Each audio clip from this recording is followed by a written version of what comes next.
할렐루야, 아멘. 오늘 저는 여러분과 함께 눈물과 탄식의 영성이라는 제목으로 우리의 눈물과 탄식이 우리 신앙생활에 어떤 역할을 하는 것인지 아주 중요한 역할을 하는데 함께 살펴보면서 은혜를 나누고자 합니다. 아주 오래전에 있었던 일입니다. 제가 청년의 시절 때 눈이 점점 아파오더니 어느 날 갑자기 이 바늘로 눈을 이렇게 찌르는 것과 같은 그런 큰 통증을 느끼게 되었습니다. 깜짝 놀라서 안과를 찾아갔는데 아주 인자하게 생기신 의사 선생님께서 제 눈을 검진하시더니 눈물샘이 막혔다고 이렇게 검진 결과를 저에게 알려줘 주었습니다. 그러면서 그 눈물샘이 막혔기 때문에 바늘을 가지고 그 눈물샘을 하나씩 일일이 뚫어주는 것이었습니다. 그리고 그 바늘이 내 눈을 찌를 때마다 그 상쾌한 기분 때문에 고통이 아니라 너무 상쾌해서 눈물이 흘리면서 아주 시원했던 그런 경험이 있습니다. 저는 그때 세상에 태어나서 처음으로 눈물이 이렇게 중요하구나라는 것을 깨달아 알 수가 있었습니다. 사실 저는 그런 일이 있기 전에는 눈물을 웬만하면 참는 편이었습니다.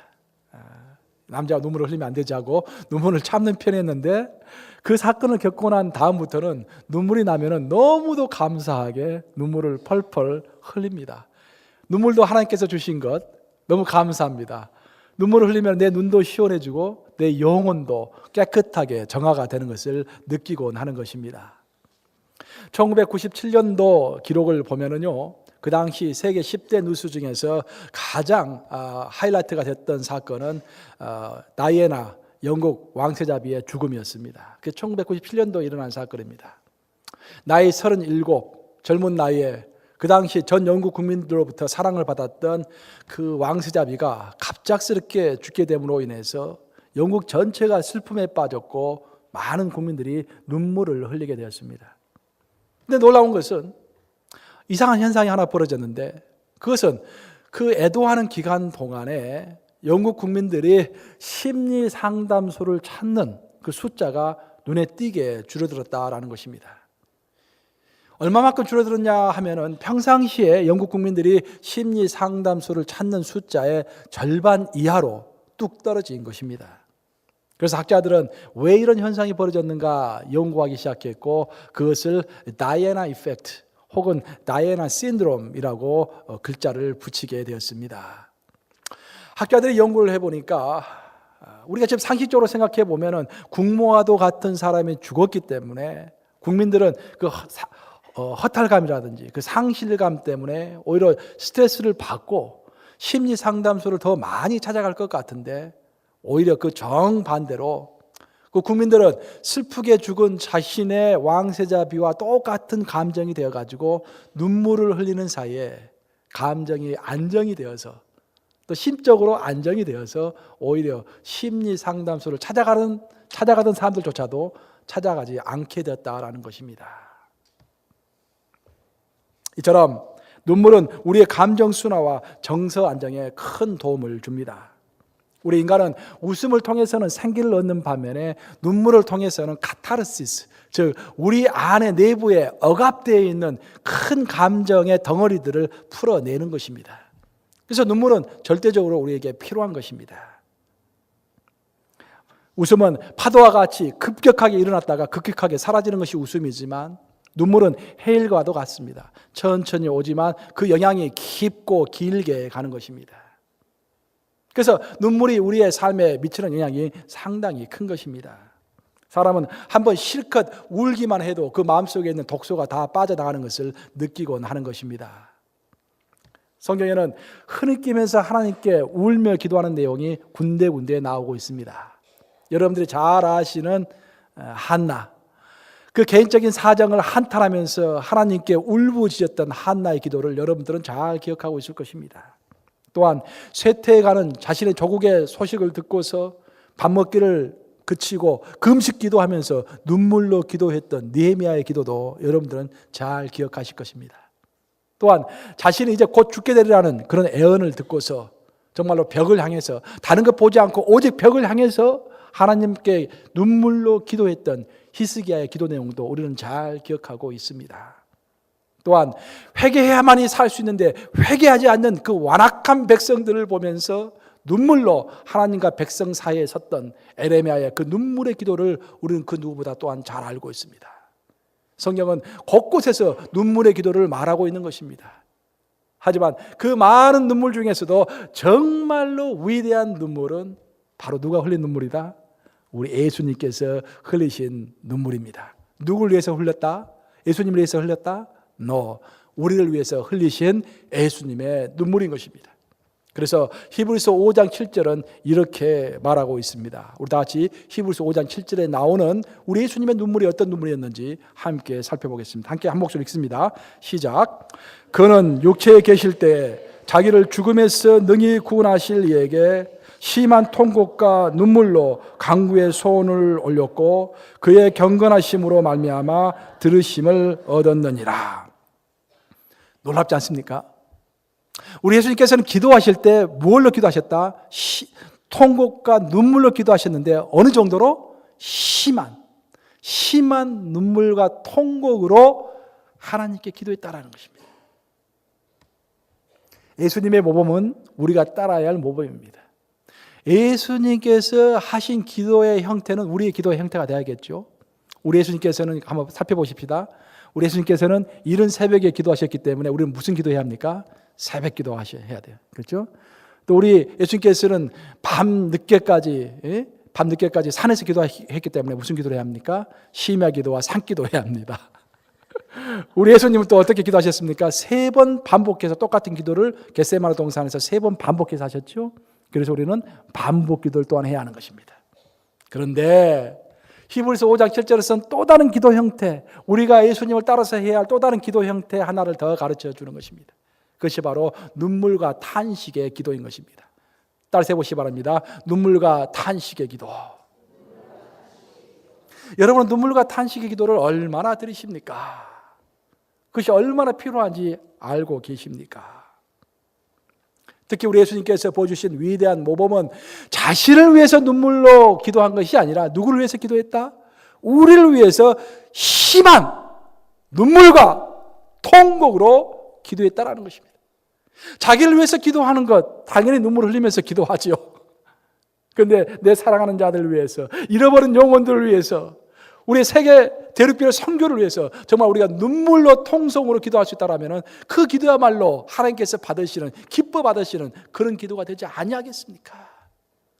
교회가 어렵다고 할 때 정말로 혼자 나와서 주중이라도 밤늦게라도 혼자 교회에 나와서 교회를 위해서 눈물로 통곡으로 기도할 때 그 기도를 어찌 하나님께서 받지 않으시겠습니까?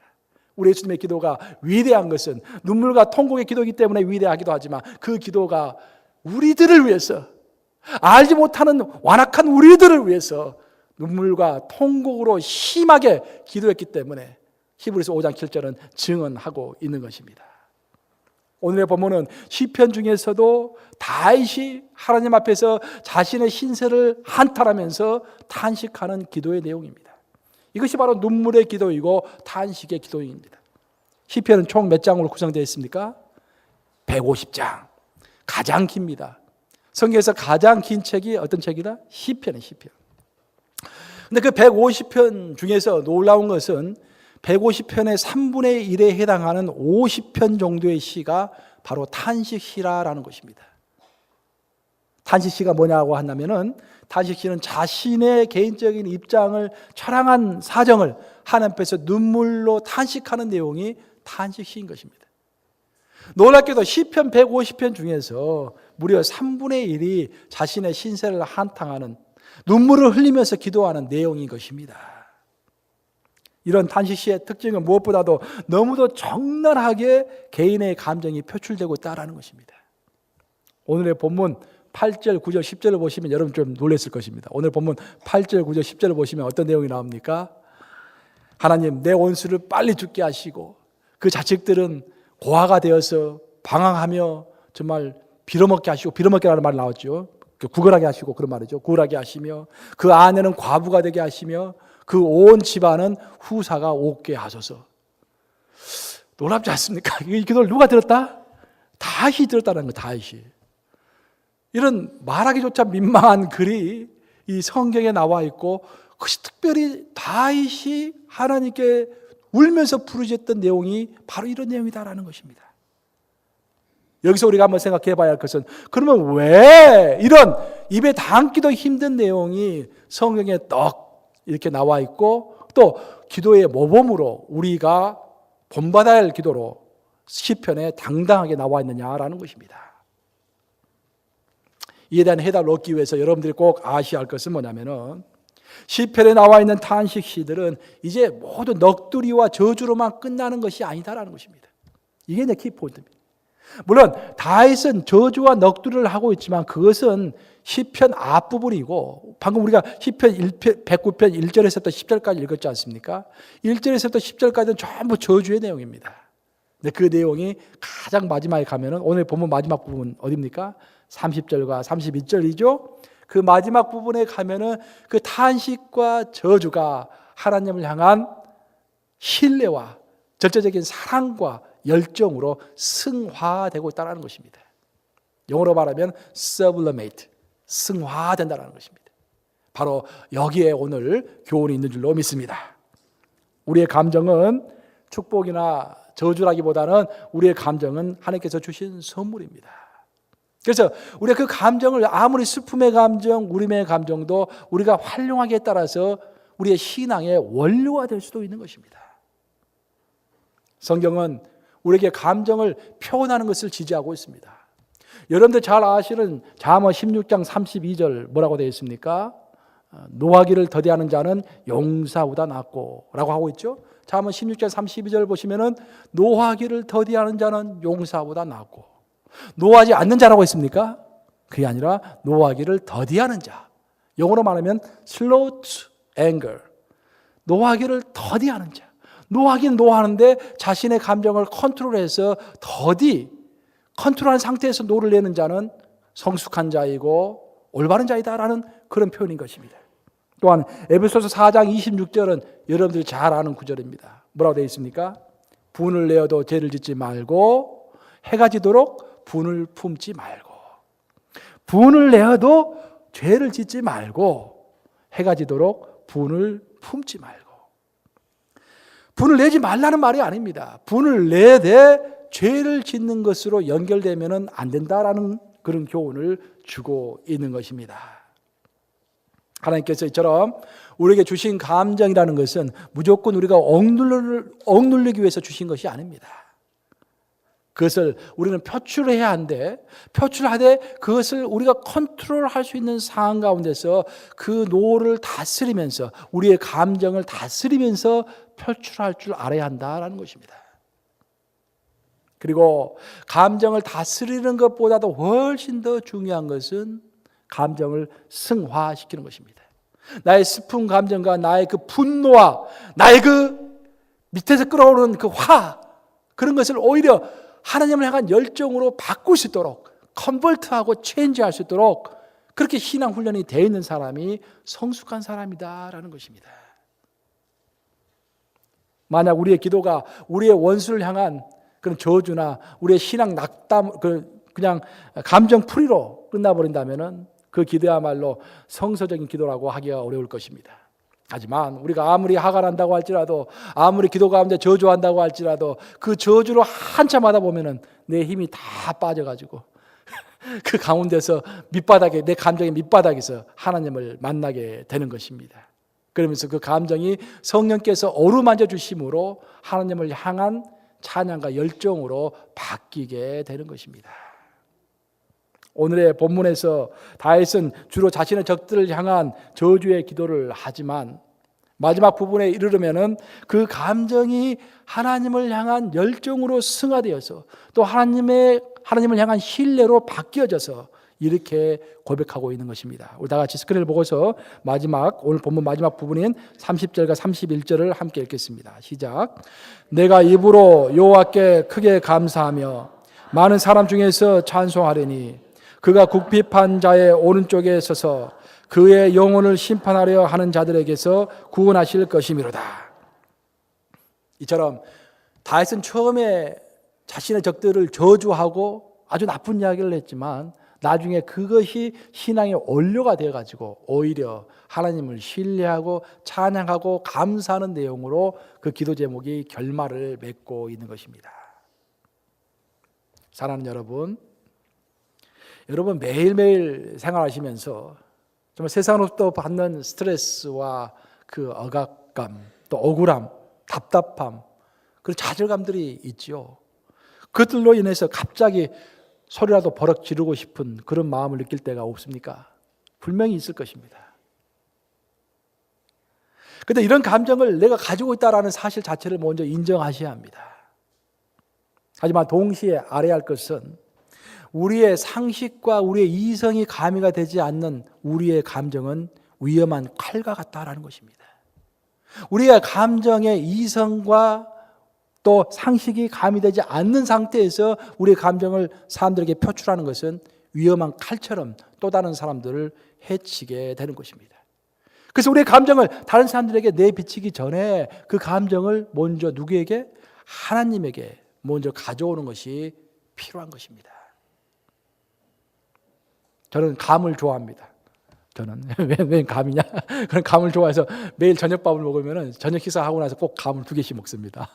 그리고 점심을 이제 또 주로 집에서 많이 안 먹는데 집에서 먹게 되면은 또 집에서 먹을 때도 2개. 그러니까 식사하고 나면 꼭 감을 2개씩 먹습니다. 이 감 시즌이 되면은 이렇게 이게 가을이 되면은 이렇게. 그래서 우리 집에는 항상 감이 이렇게 있어요. 그런데 여러분들 감을 먹다 보면은 떡들한 감이 있어요. 그렇죠? 그 떡들한 감을 단감으로 바꾸는 방법을 아십니까?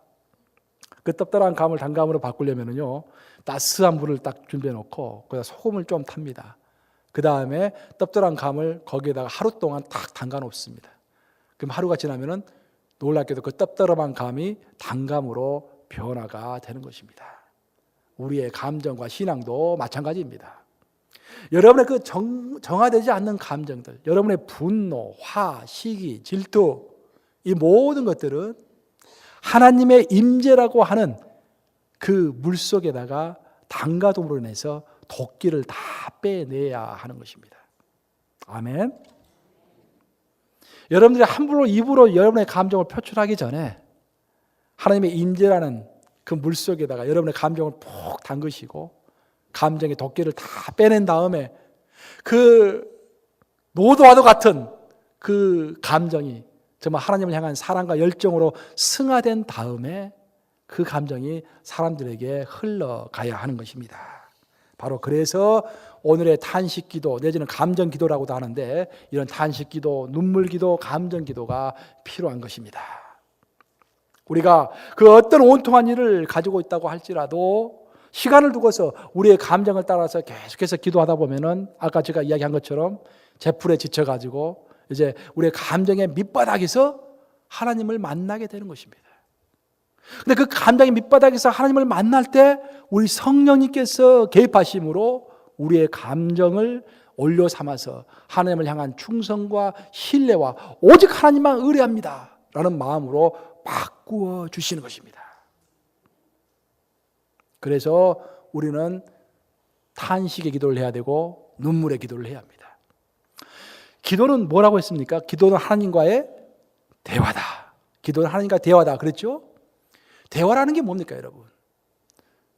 심도 깊은 대화라는 것은 그냥 내가 오늘 뭐 먹었다. 오늘 날씨 좋다. 양키스가 뭐 어디 이겼다. 그 정보를 교환하는 대화는 그런 깊은 대화가 아닙니다. 그렇죠? 정말로 의미 있고 깊은 대화는 우리의 감정을 나눌 수 있는 대화가 정말 깊고 의미 있는 대화인 것입니다. 기도도 마찬가지예요. 그냥 보고만 하지 마세요, 하나님한테. 많은 사람들 그냥 하나님한테 보고만 합니다. 아버지 이것이 필요합니다. 아버지 이것이 기분 나쁩니다. 그냥 보고만 하는 걸로 끝나요. 그렇게 하지 마시고 다윗처럼 아버지 정말 눈물 납니다. 화가 납니다. 내 감정을 토로하는 거예요, 하나님 앞에. 감정을 토로하시면서 하나님과 한 마음이 되어보는 거예요. 성령님께서 내 마음을 어루만져 주시는 것을 느껴보는 것입니다. 그래서 하나님 앞에서 눈물과 탄식으로 기도를 드릴 수 있는 사람은 행복한 사람입니다. 하지만 더 중요하게 그 탄식과 눈물을 하나님을 향한 열정으로 승화시킬 수 있는 사람은 축복받은 사람입니다. 저는 여러분들이 그냥 행복한 사람이 아니라 축복받은 사람이 되기를 축원합니다. 정말로 기도하시면서 울부짖으면서 여러분의 감정을 다 토로하시면서 하나님께 기도하시면서 그 감정이 신앙의 원료가 돼가지고 오히려 오직 주님만 믿습니다. 오직 주님만 따라갑니다. 저를 구원해 주시옵소서라는 다윗의 기도와 같은 그런 내용으로 변화시키는 그런 축복의 사람이 되시기를 축원합니다. 제가 목회하면서 가장 많이 듣는 말이 뭐겠습니까? 목사님, 저 상처받았어요 라는 말을 가장 많이 듣습니다. 웬 상처를 그렇게 많이 받는지. 상처 안 받는 사람이 거의 없는 것 같아요. 보면은 뭐 장로님대로 상처받고, 권사님대로 받고, 평신도대로 다 받고, 목사들도 마찬가지로 상처받아요. 그래서 상처받았습니다라는 말을 많이 듣는 것입니다. 그런데 참 우리에게 위로가 되는 것은 그 천하의 다윗조차도 상처를 받았다 안 받았다? 상처받았다고 좀 말하고 있잖아요. 지금 어느 정도 받았다? 심하게 받았다라고 고백하고 있는 것입니다. 얼마나 큰 위로가 됩니까? 여러분이 상처받은 것이 잘못된 것은 전혀 아니에요. 어찌 보면 당연한 것입니다. 하나님께서 우리에게 감정을 주셨기 때문에 그 감정의 터치로, 좋게는 터치지만 나쁘게는 상처 입은 것이 어찌 보면 당연한 것입니다. 하지만 그것을 가지고 내 기분대로 다 풀어내는 것이 아니라 그 상처받은 감정을, 그 도끼 있는 감정이 사람들에게 풀어 헤치기 전에, 사람에게 가기 전에 먼저 하나님께 무릎 꿇고서 눈물을 펑펑 쏟고 눈물의 기도, 탄식의 기도, 한탄의 기도, 감정의 기도를 들이심으로 그 감정이 다 도끼가 빠지고 오히려 하나님을 향한 열정으로 승화되면서 새로운 기분으로 내 마음이 추스러졌을 때 사람 앞에 서야 하는 것입니다. 이 말씀을 명심하심으로 상처받은 감정을 하나님 앞에서 토로하시되 그 감정이 승화될 때까지 계속해서 토로하심으로 여러분의 상한 감정이 치유가 되시고 또 더 깊은 하나님과의 동행이 이루어지는 그런 계기가 되시도록 하나님께서 축복해 주시도록 기도합니다.